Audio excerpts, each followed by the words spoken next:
Let's talk kingdom. He's the one you can lean on. He don't change, he stays the same. Won't find a better reason, no. So come tap in, just listen. And bring a friend, let's spread this vision.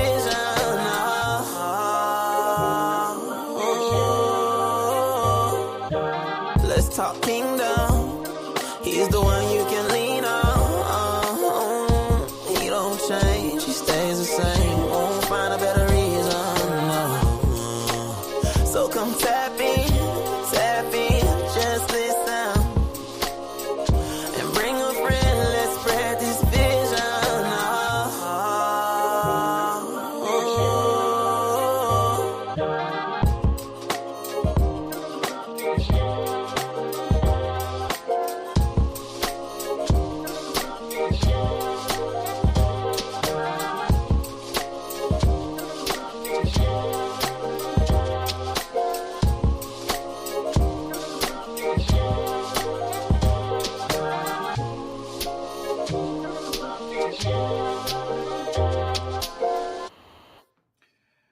And Shabbat Shalom to each and every one of you. So glad to have you with us today. Welcome to the broadcasting. Welcome to the day that we do deem and call the day of Yom Teruah. We are here in the presence of Yahweh, who in fact is our Elohim. Grateful and honored to be with you in this season. Very sensitive, very labor-intensive season that is in fact Yom Teruah, the feast season of Sukkah.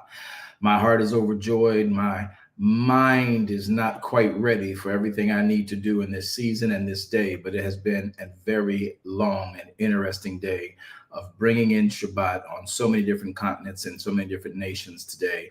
I'm grateful that you're here with us. And those of you on the East Coast, where I am, we call this the flagship service. So you get the joy or the honor of having this in full garb. However, I must indicate that we are a little bit behind the time on the blow of the shofar, not that it is late. However, we want to make sure we get expeditiously into our programming as we have it now scheduled and slated. Well, listen, let's take opportunity to do what is necessary in this moment. Let's come before the Father. He said that, "Come unto me, all ye that labored and are heavy laden, and I will give you Shabbat. I will give you Shalom." And today you have a Shabbat Shalom. More importantly, a Kodesh Mikra, meaning a high holy convocation. Welcome to the convocation. Let us go before the Father as instructed by his entire word. Yahweh, we come before you in the mighty and the presence name of Yeshua HaMashiach, our Savior, our King, your word, your will, your plan, your purpose for our lives.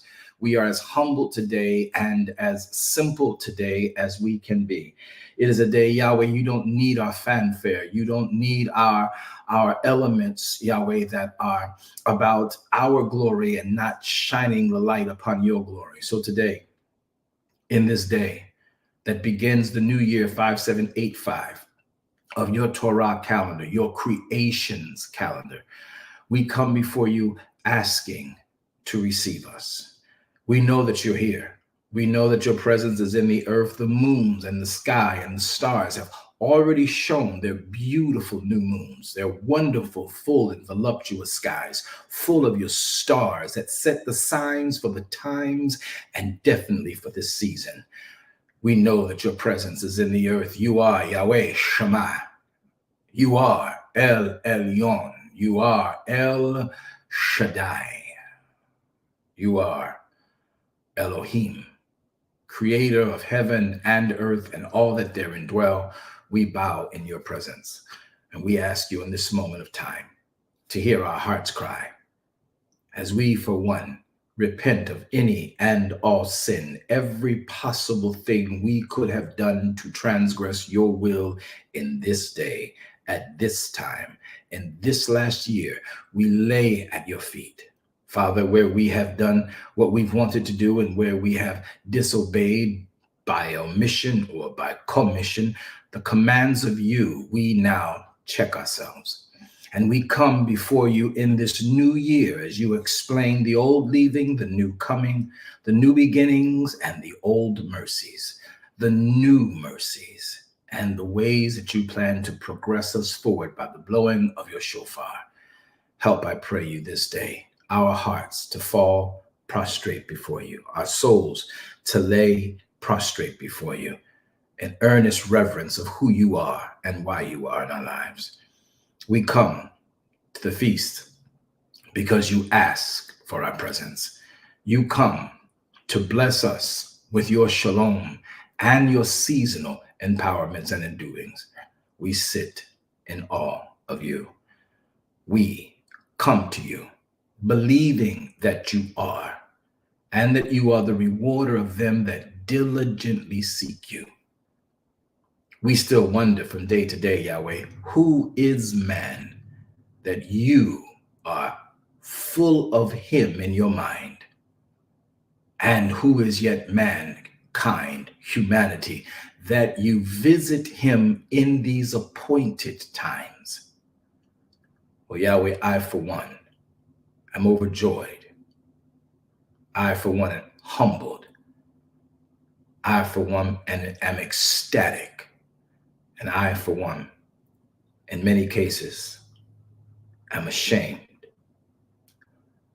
But I don't ruminate, because your mercy and your grace and your love and the breath you leave in the body lets us know that you would none perish, but that all would come to repentance in this season of teshuvah, repentance, seeking your forgiveness, looking to be at one with you. We bow in reverence of who you are. Your grace, your mercy, they've brought us through and they've brought us to. The blood of Yeshua HaMashiach, you've made available to us. We of our own volition come to that pool, having repented for any and all possible errors in our lives.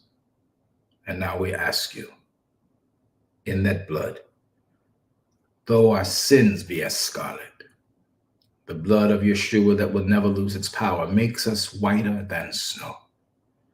We don't take it lightly, though we trod over your grace from time to time. Today, we rend our hearts, not our religious garments, and we ask you for your salvation. The name of you, Yahweh, is our strong tower. The righteous run into you and are saved.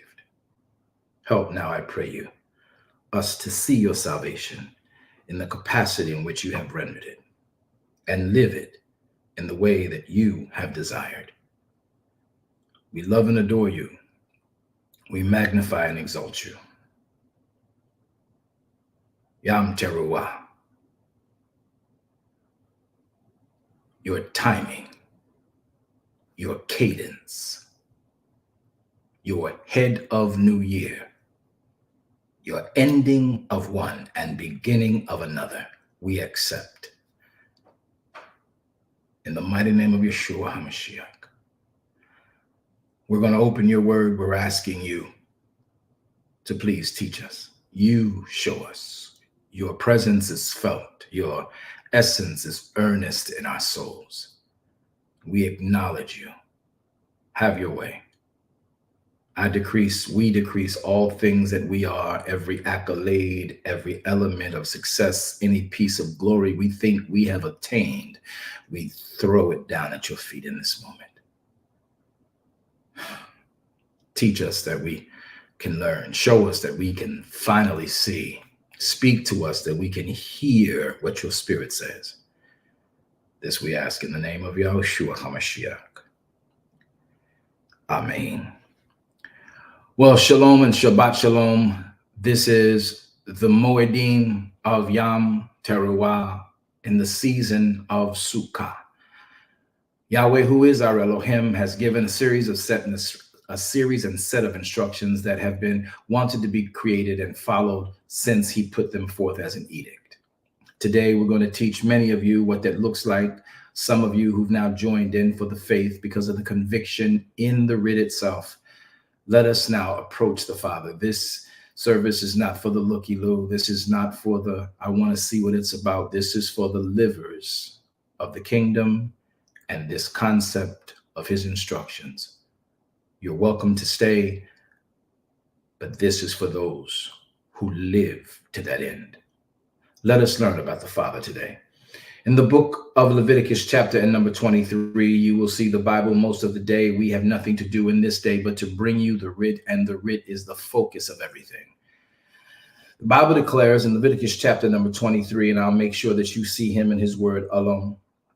In verses number 1, these Yahweh spoke unto Moshe, tell the children of Israel concerning the feast of Yahweh, which you shall proclaim to be holy convocations, and these are my feasts. And verse number 23, we pick up with the feast of the 7th month. And Yahweh spake unto Moshe, saying, speak unto the children of Israel, saying to them, in the 7th month, in the 1st day of the month, shall you have a Shabbat, a memorial of blowing of trumpets, a holy convocation, a Kodesh Mikra. You shall do no servile work therein, but you shall offer an offering made by fire unto Yahweh. Today is the day of the blowing of the trumpet. There are several blasts that are associated with the trumpet blow. The feast of Sukkah is introduced on the 1st day of the 7th month by the day of the blowing of trumpets. It is a festival of trumpets, sounding throughout all of the land, calling the nation to prepare for the day of at-one-ment, prepare for the day of national cleansing. It is specially prepared that we are to bring our bodies as a sacrifice, holy and acceptable unto Yahweh. It is also acceptable that we bring and prepare an offering as prescribed by the writ. That burnt offering is, in fact, one lamb. That lamb is the lamb for one individual in your home, responsible individual, and those are the prepared per the writ. Leviticus 23, Numbers 29, Devarim 16. As we prepare our hearts here in this process, I want you to realize that we present our bodies today before the Father. And now what must happen, according to the instructions, is that the shofar is blown to ignite the season and the time. Many months have gone into preparing this for many of you to be here and be a part of this. Today is that day Yahweh has made. In this day, you'll learn a little bit shortly from here, we are glad, and thereby we rejoice. A few things you need to know about the trump. The trump of Israel are in fact also known, AKA, as the trumps of Elohim. The job in these Moedim, these high holy days, is we come to understand Elohim, not to preach him, but to read him. In the reading of the writ, there are a series of instructions that make complete sense to where we need to be and why we are here. For those of you on the East Coast, you have officially at this hour come into your time of Yom Teruah, the season of Sukkah. The purposes for why the shofar is blown, it is to let there be known that the day of at-one-ment is approaching. So 10 days from this day, we'll be entering into the most holy day of any year. It's called the day of Yom Kippur, the day where we are at one with the Father. Oh, he's with you right now. His presence is in the earth for anyone seeking him. And David cried this way, oh, how good and pleasant it is for brethren to dwell together in unity, just like we're doing now. Unity meant in oneness. Unity meant according to instructions. Oh, how good and pleasant it is for brethren to dwell together in unity, for in that unity Elohim commands the blessing, the barakah, the empowerment, the provision, psychologically, mentally, spiritually, physically, even additionally, life everlasting. So there are two blessings. Note there are also two trumps in this time. So let us take the time as been given to explain. The specific scriptures that deal with this feast are found in Leviticus chapter number 23, as we have already begun to introduce to you, and they're also found in Leviticus chapter number 29, which we will deal with in just a moment. But the basics for this feast and the blowing of the shofar here is that there are two kinds of trumpets. One is known as a shofar. Typically, it would be an actual ram's horn.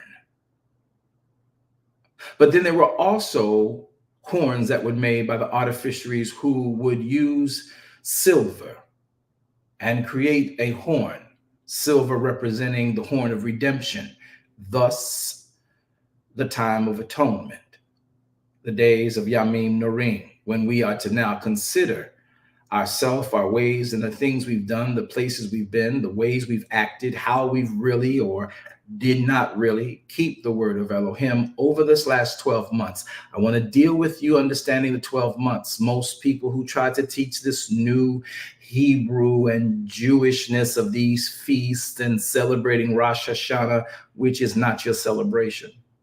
That is a Jewish celebration. That is not the Torah's celebration. Though it incorporates what in fact the Torah indicts, it is still, and with all due respect, no anti-Semitism, just factual history. It is a ethnicities celebration, much like other celebrations of other countries around the world who connect events to the Bible that are not connected to the Bible. So Rosh Hashanah, you say, why aren't you celebrating Rosh Hashanah like everyone else is celebrating Rosh Hashanah? Rosh Hashanah is not my celebration. It's not yours. And unless you are Jewish of the three tribes of Benjamin, Levi, or Uda, it's not your celebration either. However, the celebration correlates with the same time Yahweh commanded Yom Teruah. It is a part of Sukkah.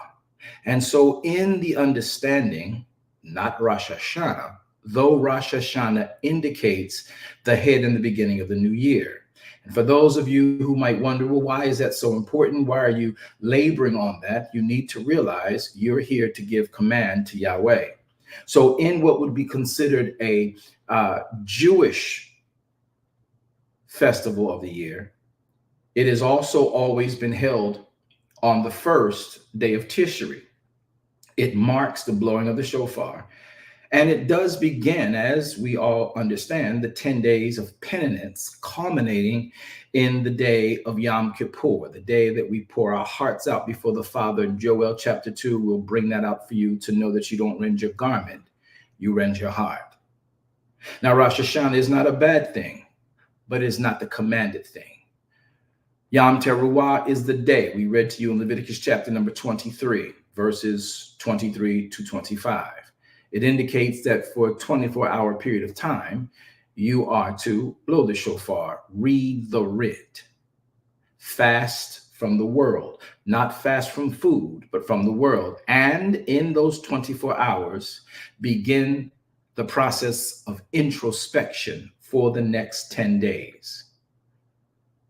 24 hours is Yahweh's command, called Yom Teruah. Yom is the word for day, one day, not two.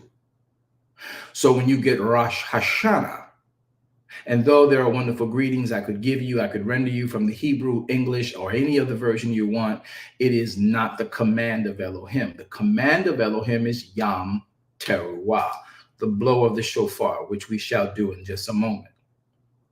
But Rosh Hashanah does fall on the same time as Rosh Hashanah falls on the same time as Yom Teruah, and it is the most common thing known and heard in this season amongst the Judeo-Christian organization or platform for religious propagation, but it is not the command of Elohim.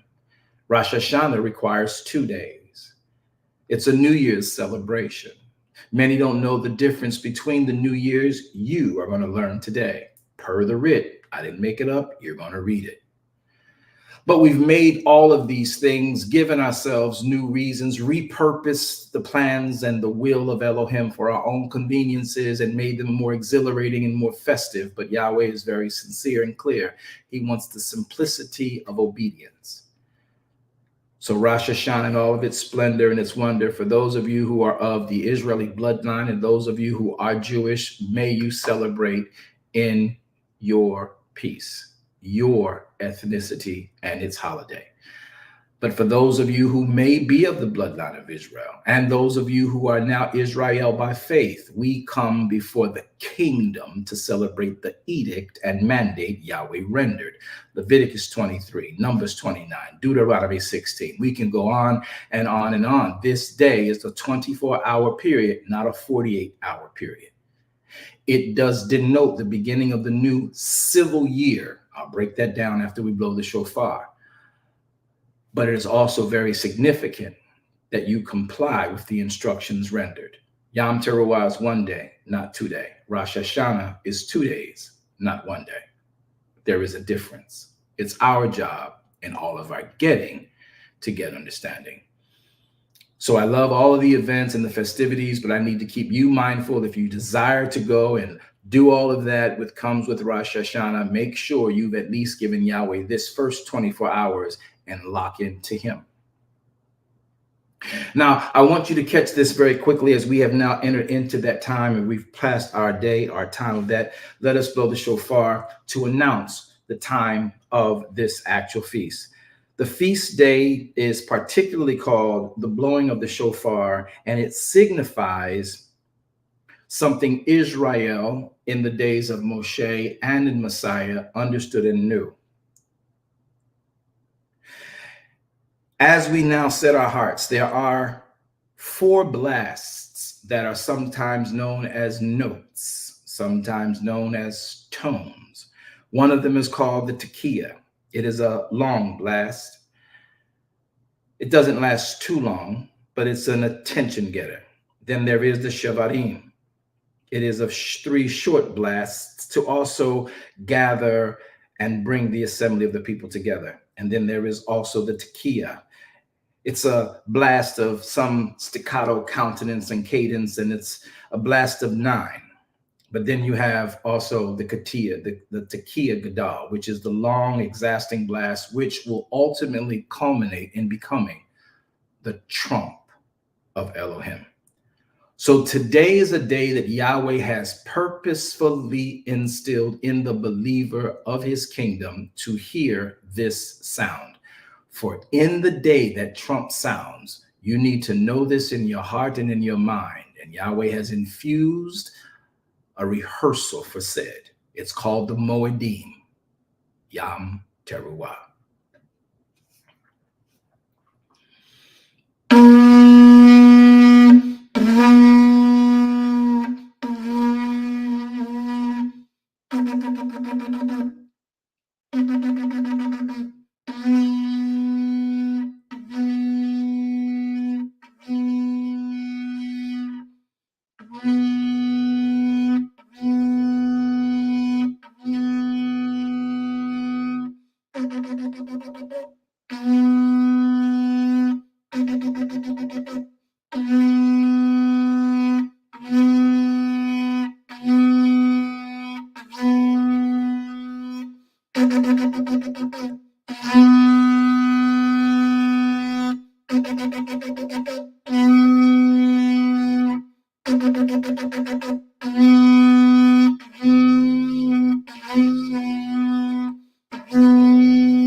welcome to the feast and the new year 5785 of the Torah calendar and the day and seasons of Sukkah, Yom Teruah, the blowing of the shofar, the blowing of the trumpets, signifying two significant things: the ending of an old year civilly and the beginning of a new year civilly, incorporated by a spiritual new year as a new and high way. So today, the book of Exodus, chapter number 16, brings us into a concept that many have not really paid attention to, but need to know the history for why we have the blowing of the shofar. There is a passage in Psalms chapter 89, verses 15, and it speaks about, oh, how blessed are the people who know the joyful sound or the blast of the trumpet, which is like a shout of joy. So the specific scriptures deal with this feast found in Leviticus 23:25. I'll also take you quickly to Numbers chapter 29. I want you to hear this and see this for yourself. Numbers chapter 29, verse 1 brings us to this conclude, and it's a beautiful place to be. Now, for those of you who have begun and you're here in your studies, make sure you finish your compliance. Do it now while the time is going. That is what will be happening. While the priests were reading the writ, they would come to the congregation, render their sacrifice. The priests and Levites on staff would take said, prepare it, while the next space you would go to would be the reading, and you may have been a part of that abaya, that coursing for the reading of the writ. But here is the history. Leviticus, or let me say Numbers, chapter number 29, verse and number 1. Everyone come and read. This will be slow, but it will be beneficial. You will not follow this initially, but you will catch it in the end. Watch closely. And in the 7th month of the first day of the month, you shall have an holy convocation. You shall do no servile work therein. It is a day of the blowing of the trumpets to you. Verse 2, you shall offer a burnt offering for a sweet savor unto Yahweh. Now pay attention, leaders. 1 young bullock, 1 ram, 7 lambs of the first year without blemish. And their meat offering shall be of flour mingled with oil, 3/10 deals for a bullock, 2/10 deals for a ram, 1/10 deal for 1 lamb. Throughout the 7 lambs you render. The 1 kid of the goats for a sin offering, to make atonement for you. Now, let's pause in verse 5 so we can get some clarity on the writ. Remembering this, when we talk about the sin offering, I'm going to put it on the screen so you can read it. Verse number 5, 1 kid of the goats for a sin offering. Please note that the sin offering, Yahweh our Elohim, no longer requires from a goat. He already gave his lamb. So when Messiah came and we actually ended up in what we know as the completed work of Calvary's cross, which should have been always taught to you and me as Pesach, the lamb. When the lamb was given, the lamb consumed every sin offering man would need. Yahweh was not pleased by the bulls and the goats for sin. But a body have you made me. You'll find that in Hebrews chapter 10, and read from verse 5 and go anywhere you want from that point. Adonai is having a conversation with Yahweh. The apostle Paul has been given access to this conversation, and Paul is given this to recite and now share with us. He says, Adonai tells Yahweh, sacrifices of bulls and of goats and of turtle doves thou wouldest not, you prefer not, but a body have you prepared me. So sacrifices for bulls and offerings for sin you would not. So when we make the mistake within Christendom to indict that there are no more sacrifices, there are no more renderings of rams or lambs and all of that, that's not the case. He has done away with the sacrifice specifically for sin. He is the sacrifice. No bull, no goat, no ram, no turtle dove could ever pay for the sin. Thus the song, properly sung, says, there is power. It will never lose its power. the blood of Yeshua. A body hast thou prepared me for sin. Sacrifices and offerings thou wouldest not, but a body have you prepared me. The body was the body of Yeshua, who hung on the cross. They stretched him wide. He hung his head. For you and me he died. They forthwith pierced him in his side, and forthwith came blood and water. So the blood from the body prepared by Elohim covers and does now cannibalize all sin offerings. Now note very specifically in the passage you are reading that there are other types of offerings. The offerings for the feasts have never been done away with. The offerings of the free will offering, the love offering, which we love to do in church unless someone feels it's some kind of a legalistic thing.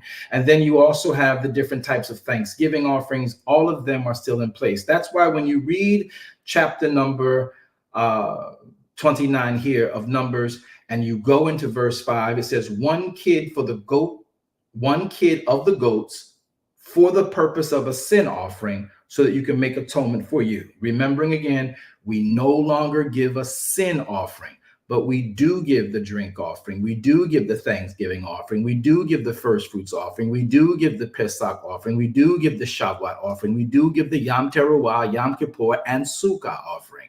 You no longer give the sin offering. That's what the blood is for. Some of you are this day old when you learn that. Now, I want to make sure we're clear on this as we move forward and continue in this high holy day of Yom Teruah. Verse number 5, we will continue from there as we've already read it. Please read with me as we move forward. Beside the burnt offering of the month, and his meat offering, and the daily burnt offering and his meat offerings, and their drinks offerings, according to their manner, for a sweet savor, a sacrifice made by fire unto Yahweh. Watch this closely. Verse 7, and you shall have on the 10th day of the 7th month an holy convocation, in which you shall afflict your souls. You shall not do any work therein. You shall, in fact, offer a burnt offering unto Yahweh for a sweet savor. Watch this, leaders. 1 young bullock, 1 ram, 7 lambs of the first year, and they shall be unto you without blemish. Now, I'm going to end there because we need to move quickly into the purpose of Yom Teruah. I feel Ruach in my soul. So now that you understand that there is that offering that is required of Elohim, and some of you need to know that now, because if you're trying to comply with the feast, you don't just present your body, but he told you in Devarim 16:16, do not appear before him empty. He was very specific in what he's asked for as an offering. It's not some hypothetical. It's not some shooting of a dice to get a number. It's not some feeling prophetic that God said y'all should give this. No, he prescribed an amount that never changes. 1 lamb. Now, how the lamb's price changes is the lamb was a monetary element. It was something that was a part of literally the tender in their economy. So a lamb, a bull, a beast of burden, a goat, a turtle dove were bartering mechanisms, banking instruments. These were things you took out of your cupboard from where you live and you rendered it to Elohim. And if you could trust him with your purse and your cupboard, he would make sure your cupboard and your purse never went empty. Therefore, he would ask for a lamb, a specific lamb. This lamb is a lamb that must be the lamb that is a male, the first to crack the matrix, without blemish, and under 12 months old.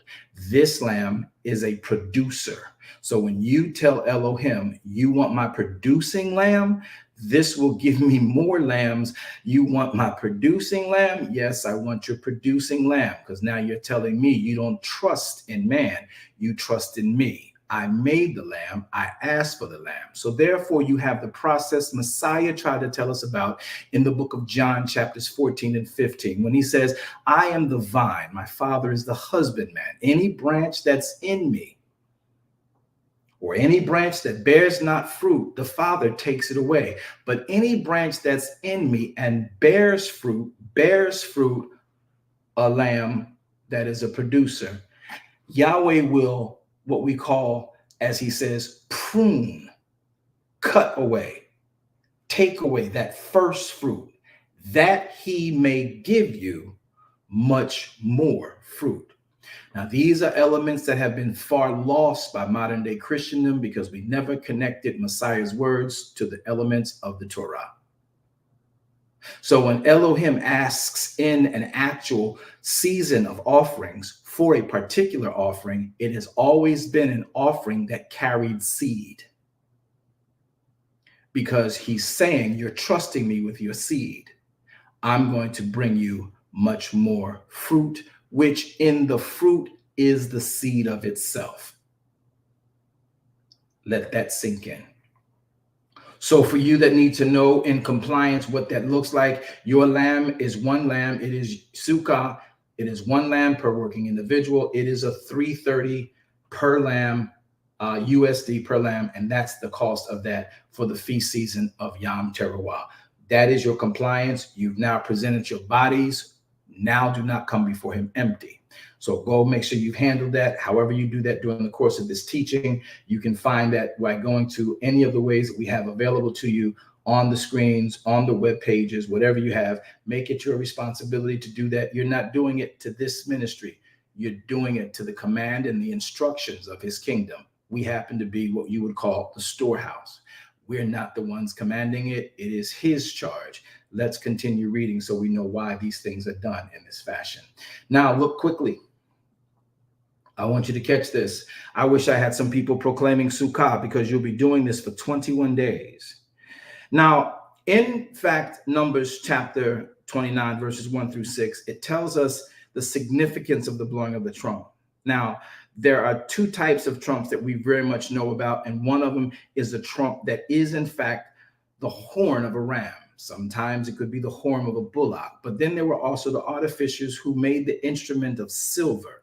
So I want to make sure we get this. Let's go to Numbers chapter number 10, verse number 1. I want you to understand why we use the trump in this season and in this day. Many have never heard of it, but you are going to learn today. Somebody proclaim Sukkah, Yom Teruah. I wish I could get some folks to just proclaim, hallelujah, I proclaim Sukkah. Look now at Numbers chapter 10, verse 1. Let's read, understanding what Yahweh has had to say. Look closely. Verse 1, Numbers. And Yahweh spake unto Moshe, saying, make thee 2 trumps of silver, of a whole piece, that thou shalt make them of, that thou mayest use them. Watch this, pay attention. This is where it starts getting good. That you may use them for the calling of the assembly. And watch this, for the journeying of the camps. Now you're going to find this to come back to be very helpful in just a few moments. Verse 3, when they shall blow with them, all the assemble shall assemble. All of the assembly shall assemble themselves to you at the door of the tabernacle of the congregation. Verse 4, now, if they blow but with one trumpet, then the princesses, which are heads of the thousands of Israel, shall gather themselves unto you. When you blow an alarm, then the camps that lie on the east parts shall go forward. When you blow an alarm, the second time, the camps that lie on the south side shall take their journey. They shall blow an alarm for their journeys. But when the congregation is to be gathered together, you shall blow, but you shall not sound an alarm. Watch this closely.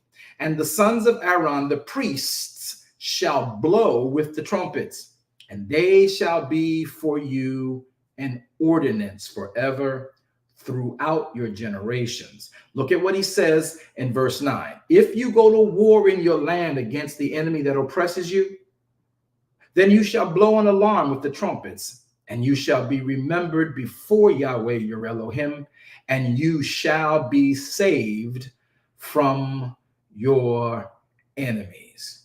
This is why the song says, when you blow the trump of Elohim, that you will be saved from your enemies. Some sang it in a song that says, whose side are you leaning on? So shall you be saved from your enemies when You have been remembered before Elohim. If you are fighting, if you've been practicing, if you've been keeping the Moedim, and you've been understanding the purpose for the trumpets, when you do blow the trumpet, not just for silly conversations and musical entertainment within the church, you're blowing it because you've practiced it. And when I hear you blowing the shofar in the presence of your enemy, watch this, in your own land against the enemy that oppresses you, then you blow an alarm with the trumpets, and Yahweh shall remember you, and you shall be saved from your enemies attacking you in your land. I'll talk with that in a minute. Also, in the day of your gladness, and in your solemn days, and in the beginnings of your months, you shall blow with the trumpets over your burnt offerings and over your sacrifices of your peace offerings, and they may be to you for a memorial before Elohim. I am Yahweh, your Elohim. Now, the intrigue here to me of what these passages talk about are very specific. This is why we told you in the beginning, once we've blown the shofar, go and get your offerings prepared and get them done. Go handle it. You're in the place to do that. This is not church as usual. We wait till the word is over and then you collect an offering. No, you're doing that as you come to the tabernacle. But look at the specifics and the unique way that Yahweh did this in order. He says you have 2 trumpets. Many have never taught you this. Many will never know this because they don't understand the culture. But when you, in fact, have been given the instruction to make 2 trumpets of silver, one you will blow at a certain time. When you blow it, it assembles the people. Help me, Ruach, with this.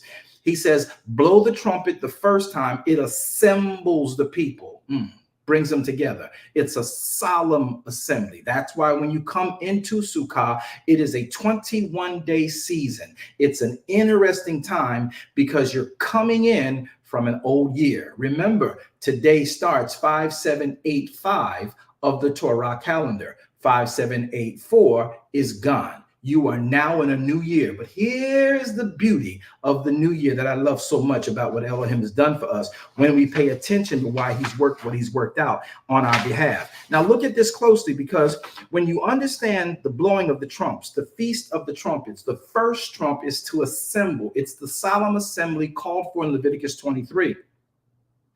But as previously seen, watch this, the trumps were blown at the beginning of the months. Each month, the trump is blown. The whole month cycle of the Torah year, every month, the shofar is blown. Shofars are blown for a purpose, not for you to run around your church like there's some kind of a party favor, just do. No, he already told you, if the enemy should ever come and approach your land,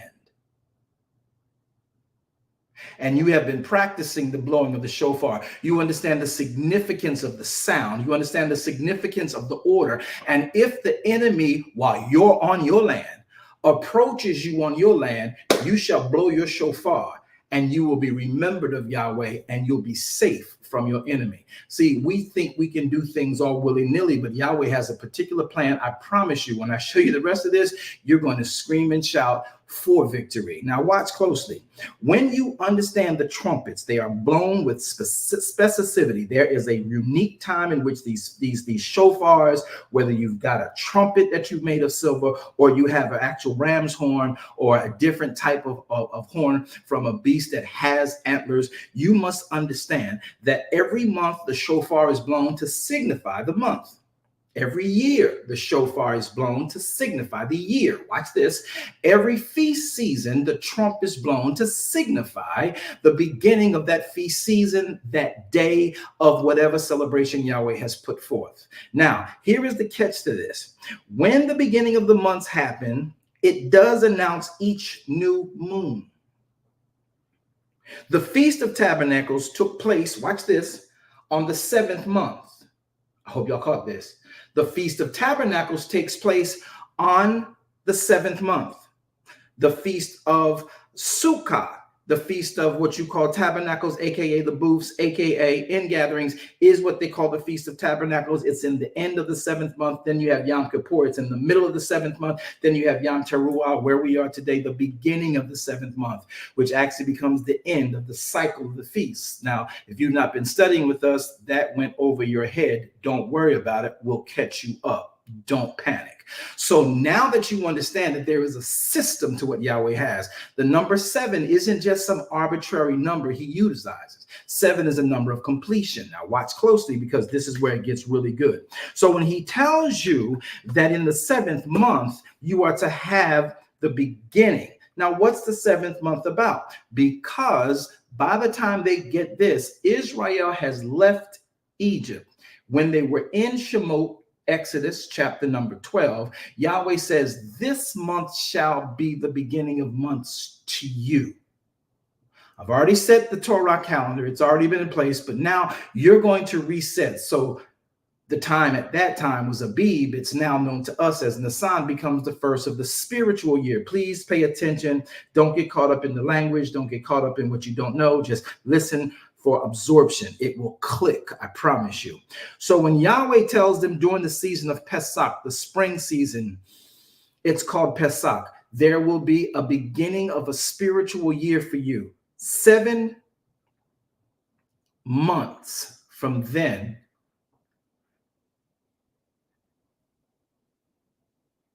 is Tishri. That's the spiritual new year.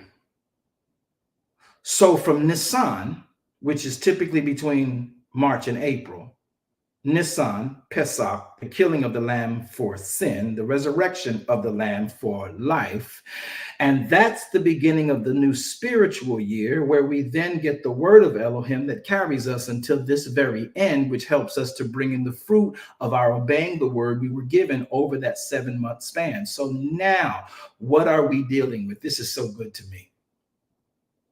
Once you've gotten here and you've gotten to the 7th month, it's a number of completion, but it also springs you forward into the number and the space of a new beginning. So watch this closely. This month was ushered in by the trumpets, but with special emphasis, so much so that this day was called the day of the blowing of the trumpets. It is a different call, and it's a different message that is sounded forth on these days. Now, the 2 days of the trumps in Israel should remember they had 2 sides. There's a calendar year. There is then a sacred year. And we also know the calendar year is the civil year. Now, the sacred year begins in Nisan. That's the 1st month. That's the Feast of Pesach. And it concludes in the month of Tishri, which used to be called Ithanium. Now, that's the 7th month of the Feast of Sukkot. Now, the civil year began in the 7th month with the Day of Trumpets, but it finished 12 months later in the month of Elul.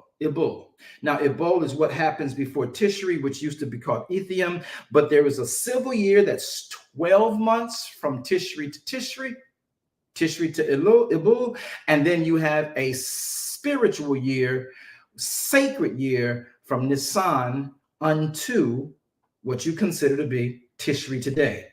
Note, it is a 7th month cycle.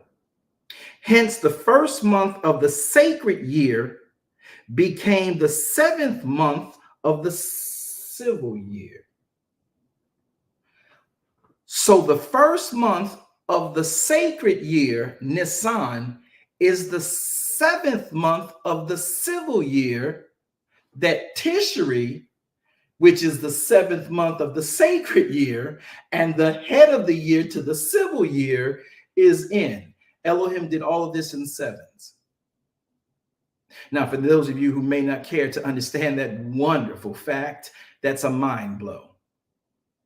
So Tishri is the beginning of the civil year. Yahweh changes the schedule and he calls in Nisan, this will be the beginning of the year to you. That was the 7th month of the civil year. So Nisan is the 7th month of the civil year, while Tishri is the 7th month of the sacred year.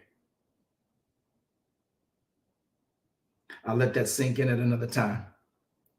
So now everything that we understand about this, when these years begin, they finish, watch this, the civil year begins in the 7th month with the Day of Trumpets and finishes in the 12th month later in the month of Elul. Hence, the 1st month of the sacred year becomes the 7th month of the civil year, while the 1st month of the civil year was also the 7th month of the sacred year. Thus, it was both an end and a new beginning, closing off the old and bringing in the new.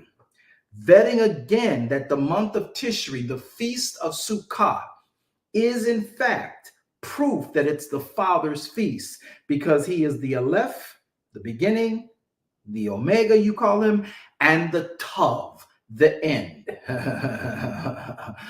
The Omega, pardon me. So you have the Aleph, the Alpha and Omega, the beginning and the end. All of that is what Sukkah is encompassing. So what you must understand, you have now moved. I hope y'all caught that in the spirit realm for those of you who understand Torah, how significant those sevens are. When Yahweh has done this, he then gave you in a month of completion in the civil year. That's why the spring is so important, because now he feeds you and he causes you to spring forth, because you just completed one portion of the civil. You came through the winter, it's completed, and now Nisan being the 7th month, after it you've planted, after you have obeyed. This is why it becomes the 1st month. So when you start in the civil year, please catch this, when you start in the civil year by giving your offerings in the civil years, Yahweh promises you in the book of Yoel that I'll cause in the 1st month you to have rain, because it will be needed to spring forth into your newness of life. So the 7th month of Tishri goes, and then in the 7th month of the civil year, Yahweh, based on your actions in the head of the year, brings you rain in the newness of your spiritual year. I wish I could get this across like I knew in my soul, but some of y'all gonna have to catch this, and I pray you do. Listen closely. What Yahweh wants from you, what Yahweh wants from me, what Yahweh needs for us to understand is that these feasts were not just some ornament to have so you can call them holidays. These are literal holy days of endowment. I gotta keep moving because I gotta save some for the West Coast before they get back tonight. They always say we leave them hanging, but I promise you we will not. Now watch this closely.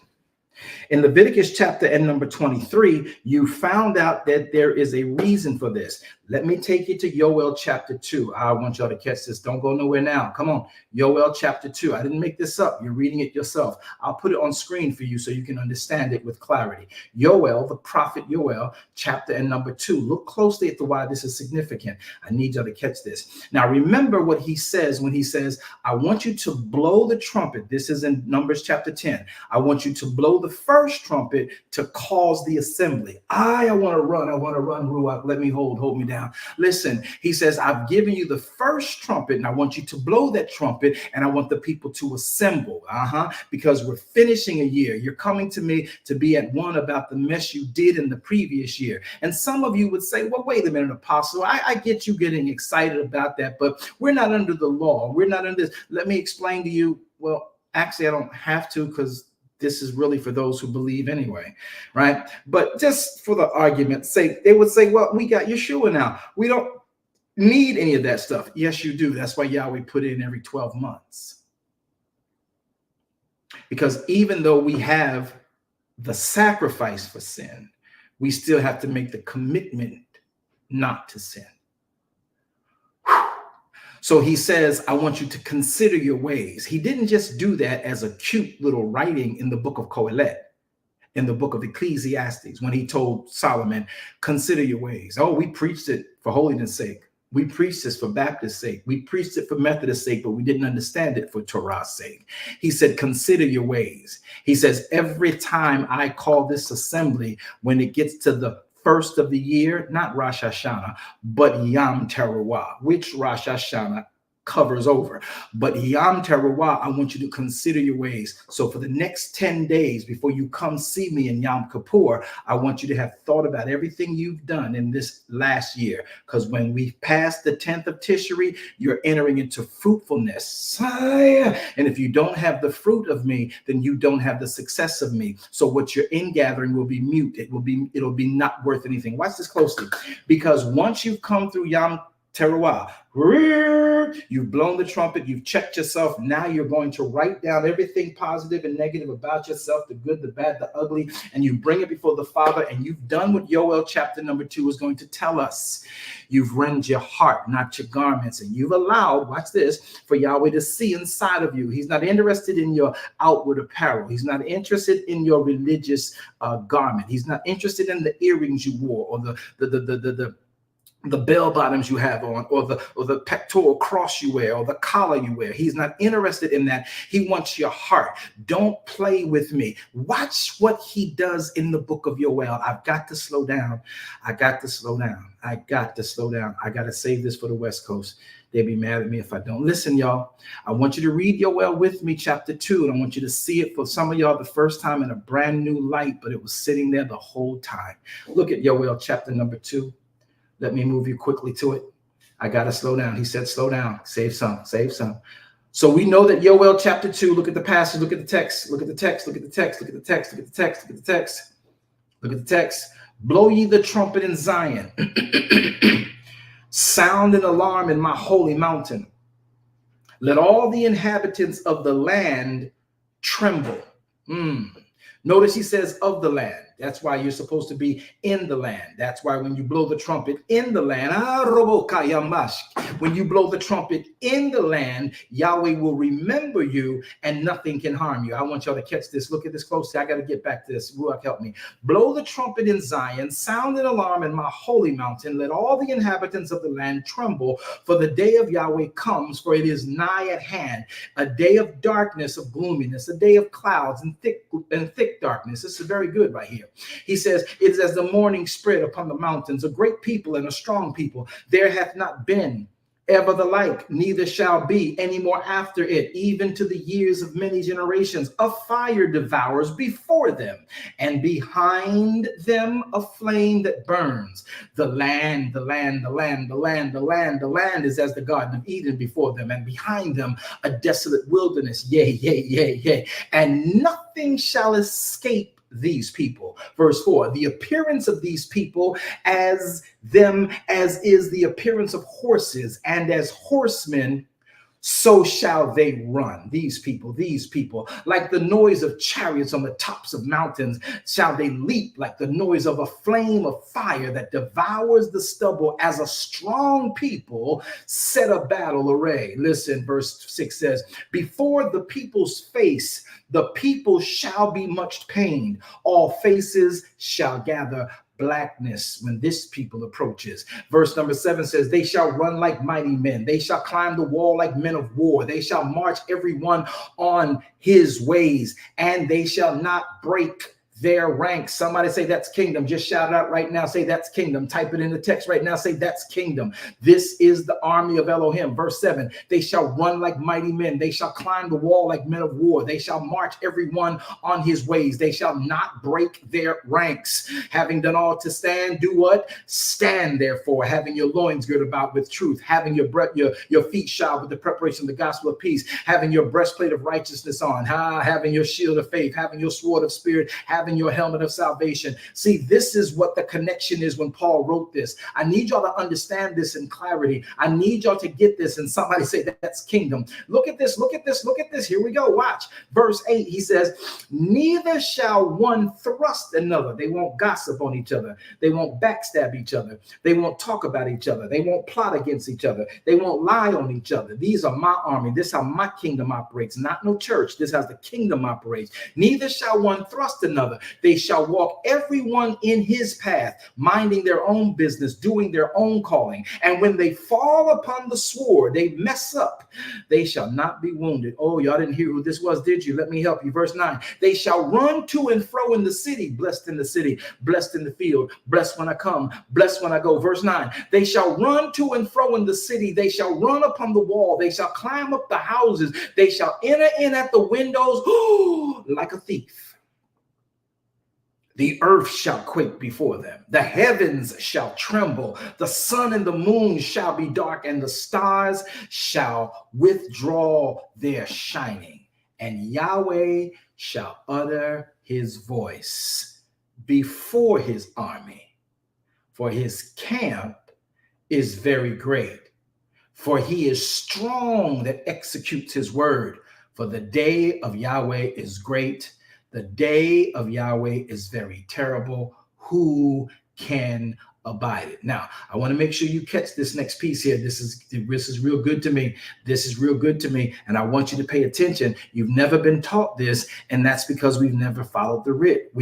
I should say it. I shouldn't say it that way, but we've never run back to the writ with everything that was said in the actual Bible. Look at what he says. He says from verses 1 through verse 11, this is the prophet Yoel going to the children of Israel. Some he had to go to Samaria, some he went down into Judea. Remember, this is for the chosen people of Elohim who have the Torah. Somebody shout, I am Israel by faith now. Come on, say it where you are. You ain't here, but say it where you are. Say, I am Israel by faith. Let the enemy know I am Israel by faith. Say it right now in your home. Say it right now in your gathering place. Tell yourself, let the world say it out loud. I am Israel by faith. Why is that significant? Oh, I feel you, Ruach. Why is that so significant? I need you to catch this. Look closely. Look into the writ. Look at what he says. Verse number 2. He says, these people, once they've come through blowing the trumpet, they come through their days of Yamin Norim, they come through the days of their introspection,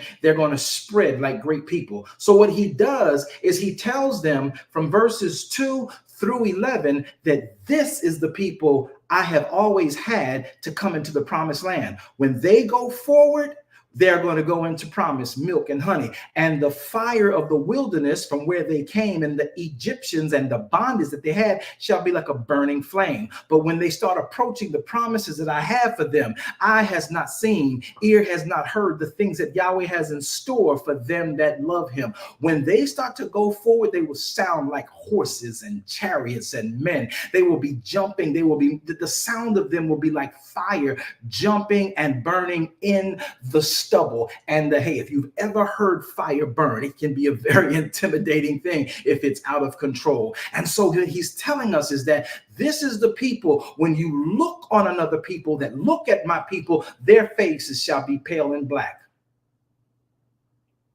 There is an army of those that are strong. Now, this connects directly to Isaiah chapter number 53. It tells you when he says it clearly, Yeshua shall dole out the bounty of his victory with the strong. When we are in him, when we comply with him, we are the image of the people from verses 2 through 11.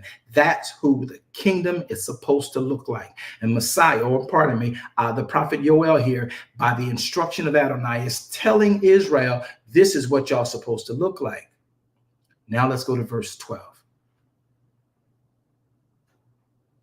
That's it. Somebody say, I'm Israel by faith. Somebody else say, I am the strong. Messiah, you can trust me. I am the strong, because that's who he's going to give it to. That's what he said. Maybe some of y'all need a refresher on that. I'll help you. Let's go to Isaiah chapter number 63. I'm going to do it on purpose because I don't think y'all really understood that. Let's do it one more time. Watch. Let's make it happen. Look at this. Isaiah chapter number 63.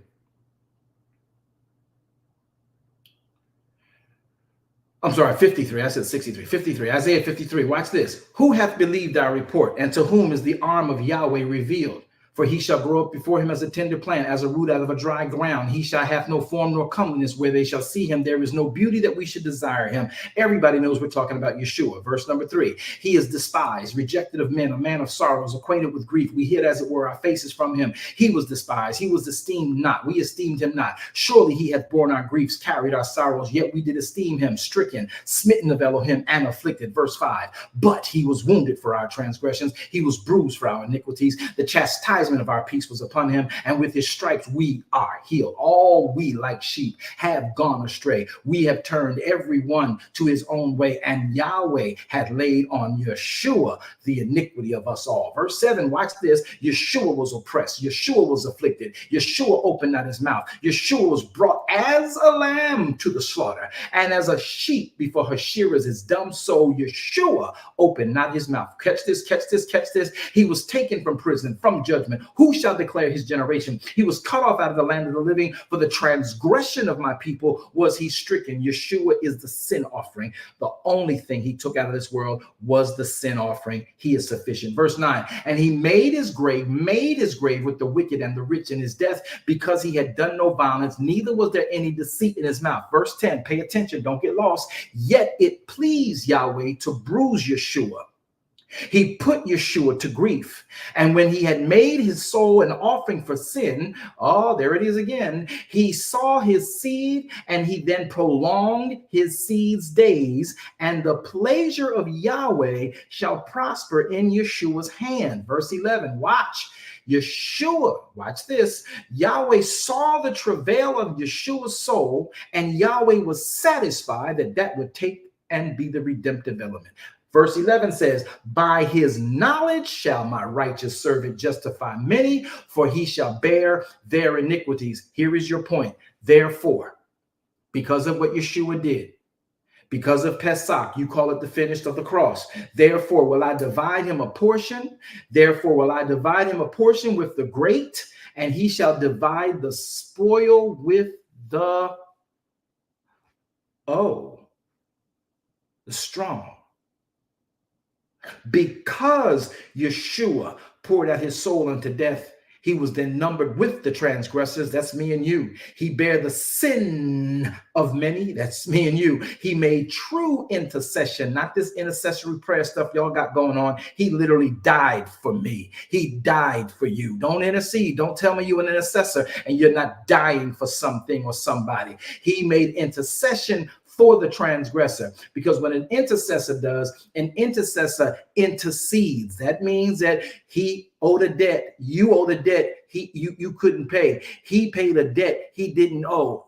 That's intercession. All this other stuff you got going on about intercession, if it ain't that, don't miss me with it, because that's intercession. Now watch what he does here. This is real deep. He tells them very specifically, I love him, I love him, I love him, I love him, I love him. He tells them very specifically, verse 12, therefore I will divide Yeshua a portion like I did the other great men that obeyed me. Watch this. This is Yahweh speaking. Yahweh said he shall divide, Yeshua shall divide the spoil with the strong. Now I've had y'all over in Yoel chapter number 2, right? Let's go back to Yoel chapter 2. Somebody say, I am the strong. Come on, say it. Type it in, type it in, type it in, type it in. Put it on YouTube. Put it on Facebook if you got to, but type it in. Say, I am the strong in Elohim. Listen, chapter 2 of Yoel. Let's go there quickly. Look at it.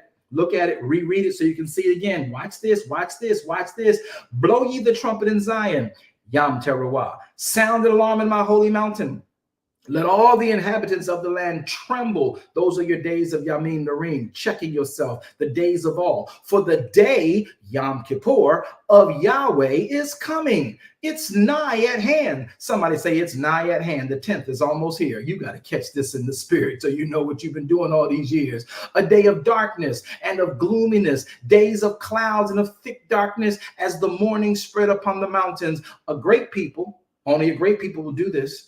A strong people, only a strong people can do this. So therefore, when you understand that what Yahweh has done is said that Messiah will only share the spoils of his victory from the cross with those who are strong and those who are literally in him for that purpose of victory. Did y'all say to yourselves, I am strong? Did you say to yourself, I am Israel by faith? Do you understand that this goes far deeper than shouting in church and jumping up and down and going, holy, holy, holy? This is about coming before the Father and complying with him.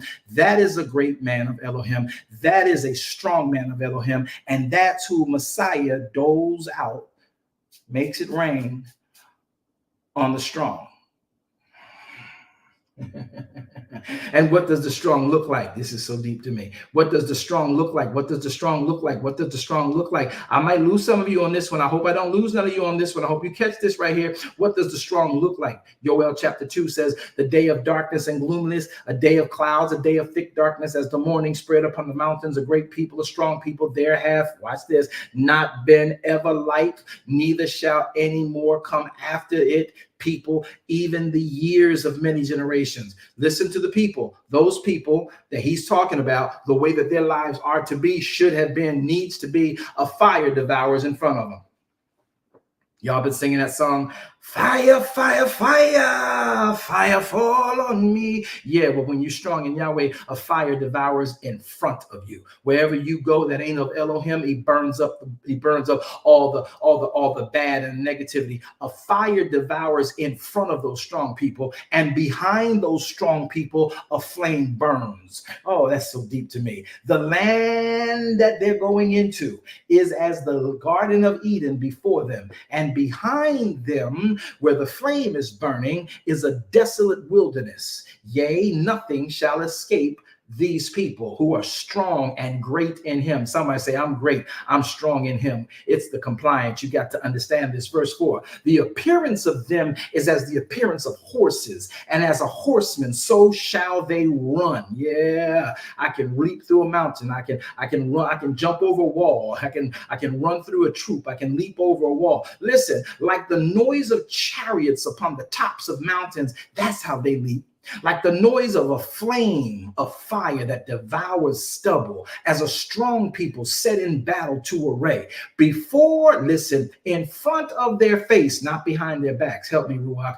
In front of their face, not behind their backs. You don't have people stabbing you on your back in this here. Before their face, you know, the strong people, the great people, in their face, the people they are viewing shall be much pain. You don't want your enemy to have to look you in your face. The enemy of you, when you are strong and great in Elohim, should not want to look you in your face, because there'll be much pain. All faces shall gather darkness. Help me, Ruach. They shall run like mighty men. That's the strong people. That's the great people. They shall climb the wall like men of war, and they shall march everyone on his ways, and they shall not break their ranks. We don't leave one behind. We don't lie on the other. We don't turn one over. We don't sell the other out. No, that's not what we do in the kingdom. Somebody shout, that's kingdom, that's kingdom, that's kingdom. We don't do that. No, we don't break ranks, baby.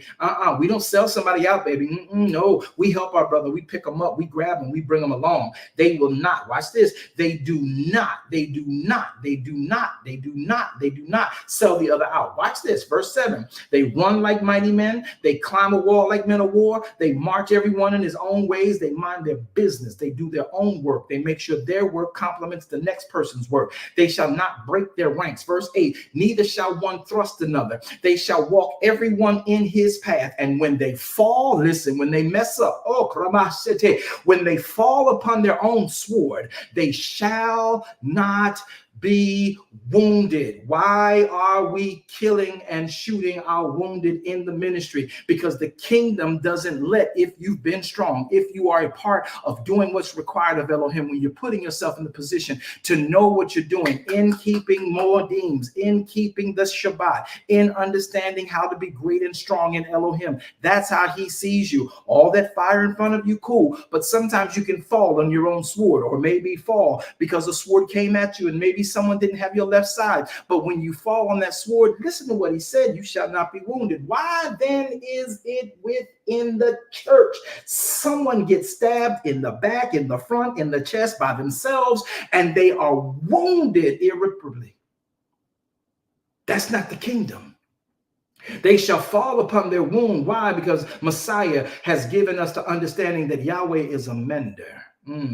Somebody say he's the mender of my heart. I feel this. I got to stop before the West Coast get mad at me. Somebody shout, this is kingdom. This is kingdom. I feel Ruach. I don't know about you, but he's with me where I am. Hallelujah. Listen closely. Verse number. Look at this. Look at this. Look at this. I got to stop because West Coast got to get this. Listen, neither shall one thrust another. Verse 8. They shall walk every one in his path, and when they fall upon the sword, they shall not be wounded. Watch this. They shall run to and fro in the city. They shall run upon the wall. They shall climb up on the houses. They shall enter in at the windows like a thief. The earth quakes in front of you.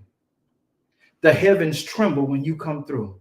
The suns and the moon shall be dark, and the stars shall withdraw their shining. Why? Because you came through. You are the light in that moment.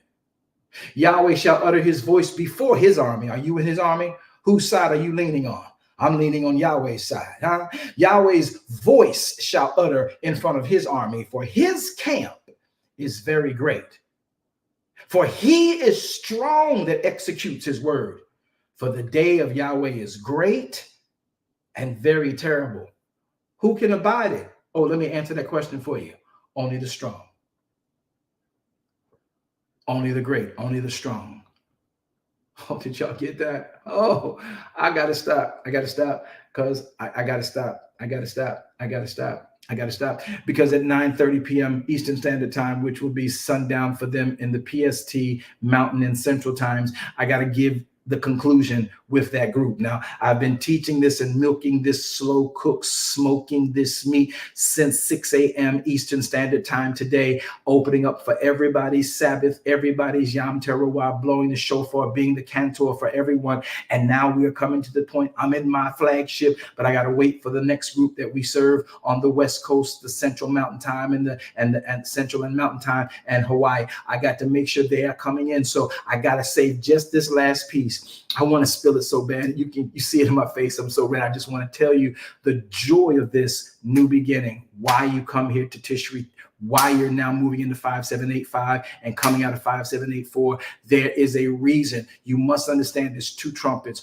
One blows to gather and assemble you together, and then the next one blows to help you along your journey. I cheated. I gave you a little bit. I shouldn't have did it, but I did it because I want you to come back and hear the rest of this. I don't need you back here. This is what your regional service requires and should be for you. You should want to come back. You don't have to. Do your own thing. You're in Sabbath. You can just sit down and read your writ all you want to. But when the West Coast comes in, I'm going to finish this message. I think you can tell I'm nowhere near done. And I really want to give it to you, but I want you to get the whole thing in order. So now the benefit to you is that you get to hear a little bit of this part over again. And then when they get the punchline, it will sink in and make even the more sense to you. You'll get it quicker. You'll actually probably beat me to the punchline. And then the West Coast, you and I coming together under the revelation of what Tishri Yom Teruah is all about and how the shofars and the blowing of the trumpets benefit you moving into your newness. Ruach, help me today, I pray. You got my soul jumping and leaping with joy right now. But Yahweh, we ask you to keep us in you in all ways. I've done a little bit of what you asked, and I've got to bring another group in. And I pray that these that have heard portions of this would come back at least. And if not, Father, catch it in the archives. But in this day of Yom Teruah, you've required us to do no servile work. We shouldn't have the plumber at our house. We shouldn't be the plumber for nobody's house. Father, we shouldn't be in school. We're supposed to be home with you, not working, no servile work, nothing. We are here today to blow the shofar, to understand why the shofar blows have significance, and that they're not just little blowings of trumpets so we can say we did it in church and we got our shofar and we have our talit and we have our talatat and we understand. We, Father, want to know your purpose and the power of the blowing of that shofar and the order you have made edict for. So when the trump of you sounds, the dead in Messiah shall rise first. And we, should we be when it sounds, that our remaining and alive will be caught up together to meet him in the air. We want to practice that sound, the shofar, the blow of the shofar, the purpose of the shofar, that when we're in our own land and an enemy comes upon us unprovoked, we can blow the shofar, and Yahweh, your name becomes our strong tower. The righteous can run into you and be safe.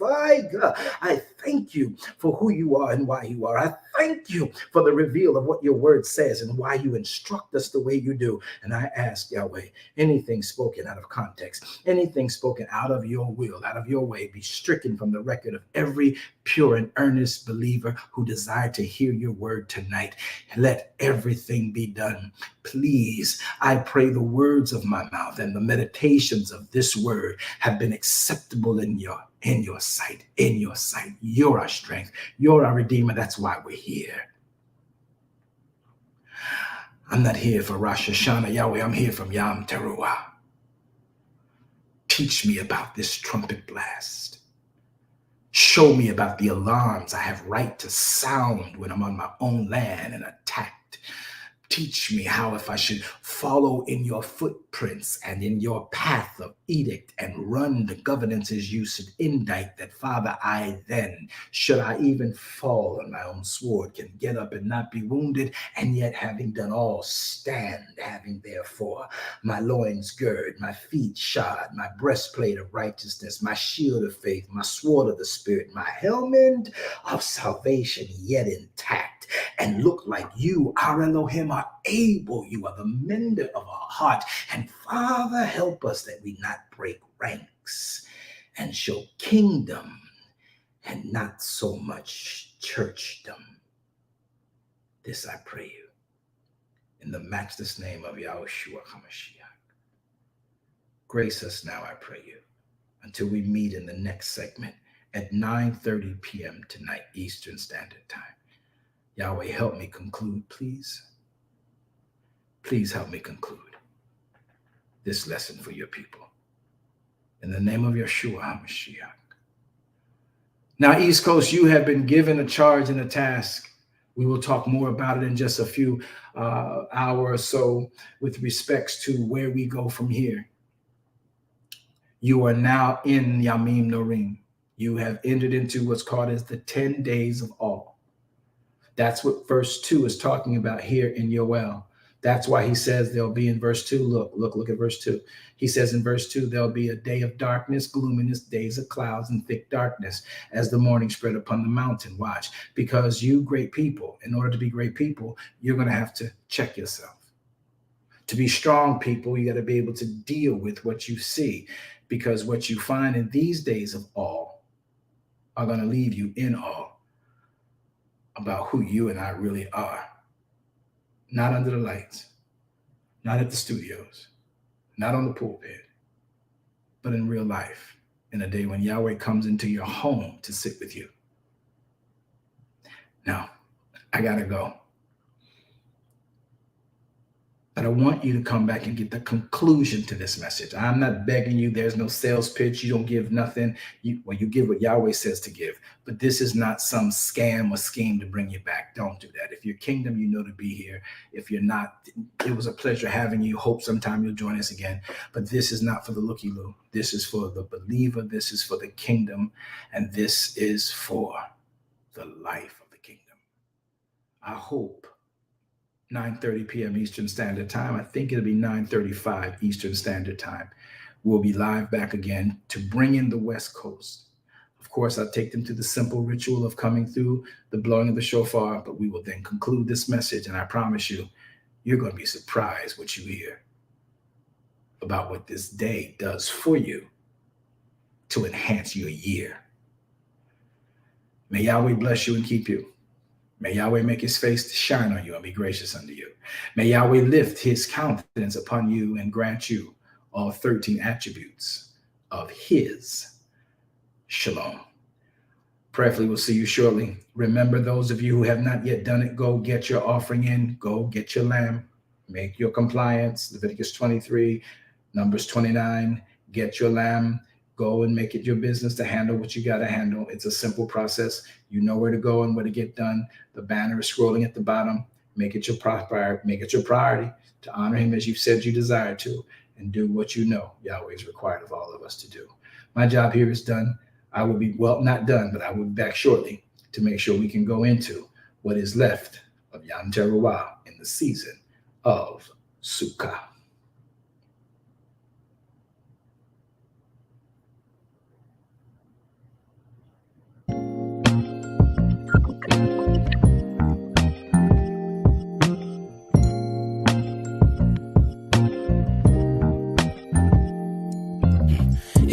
Truth, this is the place for you. Don't need to complicate it. It's best to keep it basic.